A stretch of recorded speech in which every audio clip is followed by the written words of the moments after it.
Bapak Ibu, saudara-saudari sekalian yang dikasihi Tuhan kita Yesus Kristus, selamat memasuki Prapaskah.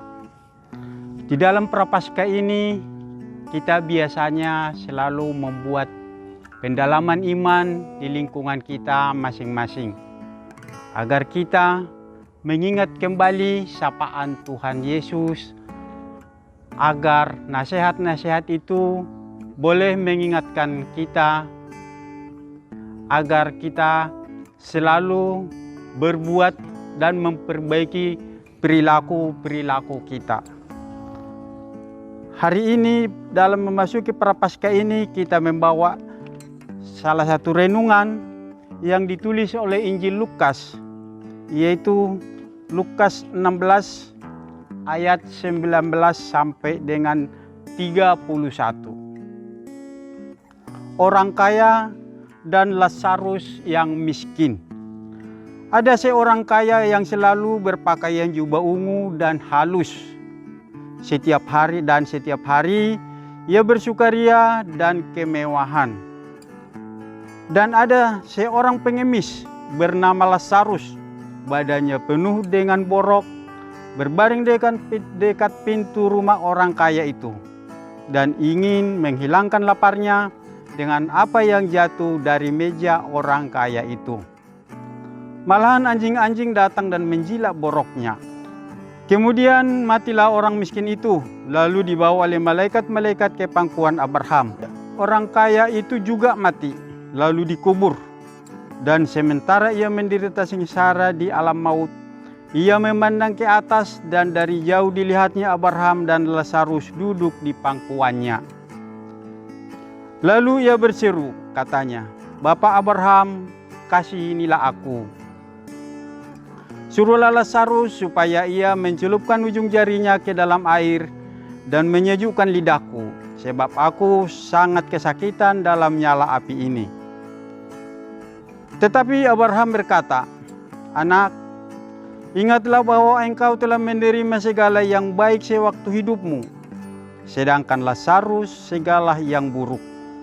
Sekarang ia mendapat hiburan dan engkau sangat menderita. Selain daripada itu, di antara kami dan engkau terbentang jurang yang tak terseberangi, supaya mereka yang mau pergi dari sini kepadamu ataupun mereka yang mau datang dari sini kepada kami tidak dapat menyeberang." Kata orang itu, "Kalau demikian, aku minta kepadamu Bapa, supaya engkau menyuruh dia ke rumah ayahku, sebab masih ada 5 orang saudaraku, supaya ia memperingati mereka dengan sungguh-sungguh, agar mereka jangan masuk kelak ke dalam tempat penderitaan ini."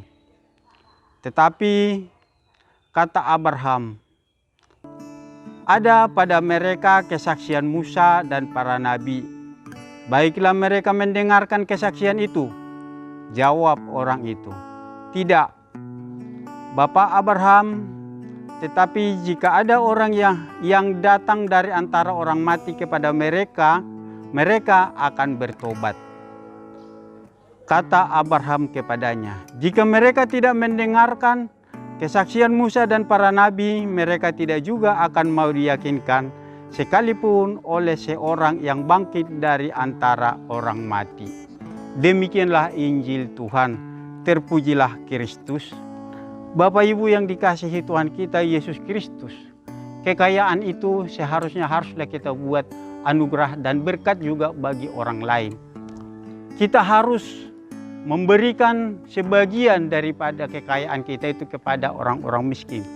Kekayaan kita itu harus berdampak positif dan bukan berdampak negatif. Positifnya adalah menjadi saluran berkat bagi orang lain, bukan menjadi sekat-sekat atau pemisah, atau menjadi mengkelompok-kelompokkan orang kaya dan orang miskin. Bapak Ibu, saudara-saudariku yang dikasihi Tuhan kita Yesus Kristus, dan demikian juga orang miskin. Orang kalau kita baca tadi si Lazarus, begitu dia meninggal langsung ke pangkuan Abraham. Lazarus adalah seorang miskin yang tulus dan yang jujur. Dia tidak terlalu banyak bersungut-sungut dan menuntut apa yang dia miliki dan apa yang dia peroleh dia selalu mensyukuri. Lazarus, kemiskinan itu, dia menikmati dan dia bersyukur bahwa kemiskinan itu adalah bagian proses untuk menuju ke dalam kemuliaan. Bapak Ibu yang dikasihi Tuhan kita Yesus Kristus, kemiskinan itu adalah cobaan. Kemiskinan adalah merupakan suatu proses agar kita selalu diperbaharui, agar kita selalu dibentuk oleh sesuai dengan kehendak Tuhan. Persoalannya, apakah kita mengerti dan juga mau memaklumi hal-hal yang seperti itu? Bapak Ibu yang dikasihi Tuhan kita Yesus Kristus, tujuan hidup kita adalah untuk kehidupan yang kekal. Dunia ini adalah untuk peziarahan kita sementara, proses untuk menuju dalam kehidupan yang abadi. Bapak Ibu yang dikasihi Tuhan kita Yesus Kristus, sedikit saya akan sharing tentang pengalaman pribadi saya, yaitu tentang doa. Sebelum aku punya rumah, saya dulu mengontrak rumah. Setelah saya mengontrak rumah, kebetulan ada di samping saya yang mau menjual rumah dan ditawarin kepada saya. Terus setelah kami sepakat dengan harga itu, saya kasih waktu itu panjar atau uang muka. Setelah saya kasih uang muka, beberapa minggu kemudian yang punya rumah itu balik lagi ke rumah dan mengembalikan uang saya. Kebetulan ada yang di samping saya itu orang kaya yang mau membelinya lebih tinggi dari saya. Namun saya tidak putus asa, semuanya itu saya serahkan kepada Tuhan. Saya berdoa kepada Gua Maria, kepada Bunda Maria. Waktu itu saya berdoa adalah di Gua Maria yang ada di hadapan aku sekarang ini. Hanya 2 kali saya ke Gua Maria berdoa. Pada bulan yang pertama yang punya rumah itu datang lagi ke rumah saya dan mengatakan, "Pak, kalau Bapak belum dapat rumah, sinilah uangnya, biar uang dia saya kembalikan." Uang saya itu saya memberikan uang kepada ibu itu dan dikembalikan uang si bapak ini. Sampai sekarang inilah rumah yang kami tempatin. Jadi intinya adalah kita nggak usah terus berputus asa. Segala peristiwa yang ada pada diri kita selalu kita serahkan kepada Tuhan. Memang dalam hal seperti itu ada rasa kesedihan. Namun kita tetap percaya, berkeyakinan bahwa segala sesuatu yang kita kerjakan dengan tulus hati pasti akan tercapai bila Tuhan menghendakinya. Bapak Ibu, dalam nama Tuhan kita Yesus Kristus, di dalam memasuki para Paskah ini, semoga kita semakin dibentuk dan semakin taat dan juga semakin memahami arti daripada puasa itu sendiri.